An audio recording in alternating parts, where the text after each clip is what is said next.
கிறிஸ்துவுக்குள் பிரியமானவர்களை, இன்றைய திறவுகோள் தியானத்திற்கு உங்களை அழைக்கிறேன். இது அன்பின் வாரம். இப்பூ உலகில் விலை மதிப்பற்றது அன்பாகும். இல்லறம் நல்லறமாக மாற அன்பு இன்றியமையாதது.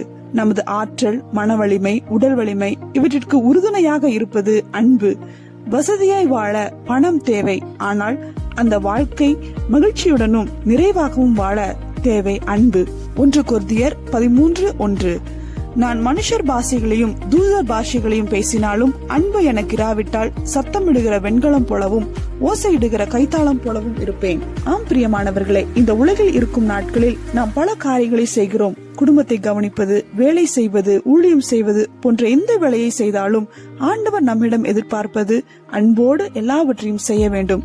அந்த அன்பு இல்லாவிட்டால் நான் ஒன்றுமில்லை என்று அப்போஸ்தலனாகிய பவுல் கூறுகிறார். எனவே எதை செய்தாலும் அன்போடு செய்வோம். God bless you.